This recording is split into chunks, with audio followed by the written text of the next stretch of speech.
Mega mega love shout out sa ating kaibigan na si Noli Boy and Family Vlog and also Mama Nings Vlog.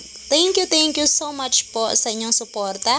At sa hindi pa po pala subscribe sa aking channel, please subscribe my channel and hit nyo na rin yung notification bell para updated kayo pag may bago po tayong upload.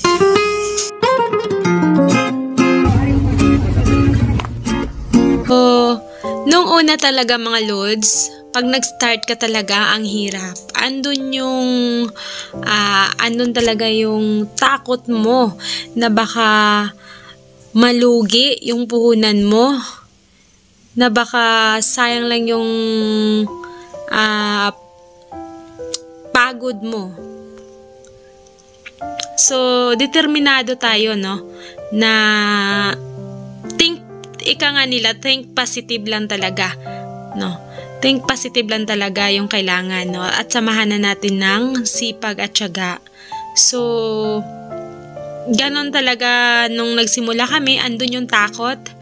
Pero, habang araw-araw kang nasa tindahan, araw-araw mong ginagawa lahat ng best mo, nakikita mo talaga na nagiging maganda ang daloy or yung negosyo mo, yung takbo ng yung negosyo. Basta iniisip mo lang na magiging successful yung iyong sinimulang business. So hindi siya madali, no? Kasi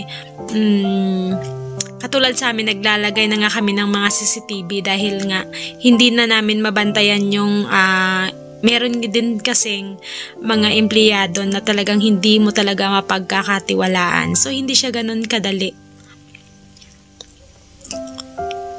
So, ayan. So, sa mga nagbabalak pong magsimulang mag-business, huwag po kayong matakot na malugi kayo. Kasi hindi pa nga kayo nagsimula. Paano kayo malulugi? Paano nyo malalaman na malulugi kayo? Hindi pa nga kayo nagsimula. At kung halimbawa man na malugi ka, no? Huwag naman sana. Importante, ginawa mo yung best mo. Tinry mo. Yun ang dapat talaga buo yung loob mo bago ka pumasok sa sa business. Kasi may puhunan to, guys, eh. Mga puhunan siya kasi, mga loads. Kaya dapat determinado ka talaga. Alam nyo mga loads, nung nag-start kaming mag-business, hindi ganito yung aming tindahan. Nagsimula po kami sa bangketa.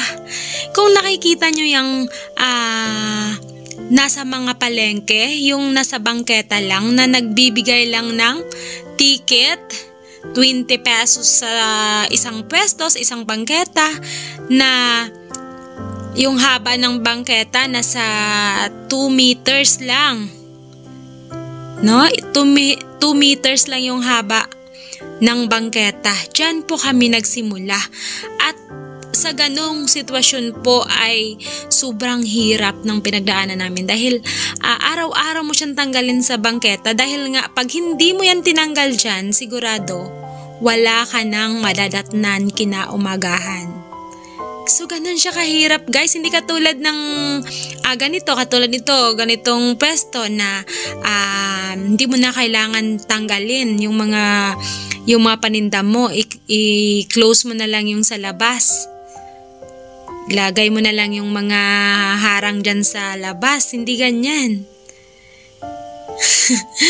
Yung amin noon, parang grabe talaga yung pinagdaanan namin nung nag-start kami, mga guys, no? So, hindi kami sumuko. Umabot ng, itong pwesto nito, umabot muna ng, ilang years ba? 3 years? 3 years bago namin to nakuha.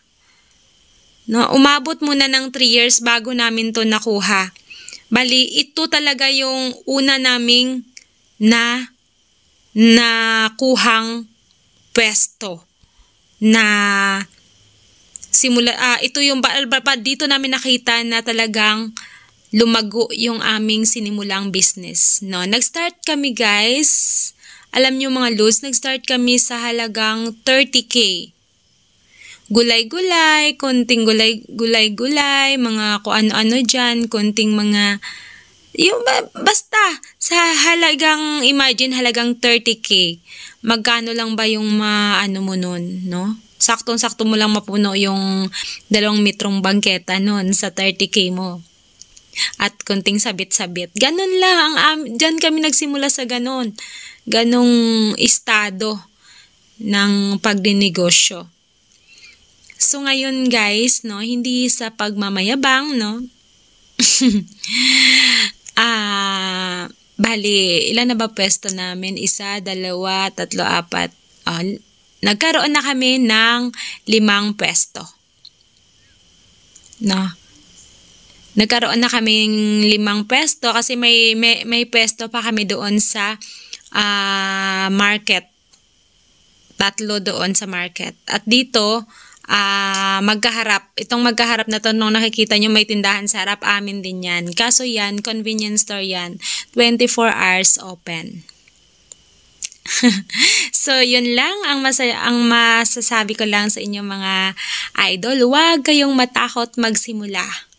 Dahil, kung buo yung iyong loob, magiging matagumpay ang iyong pinaplanong business. So, ayun na mga lods, nagsara ng aming tindahan. Maraming salamat po sa pakikinig.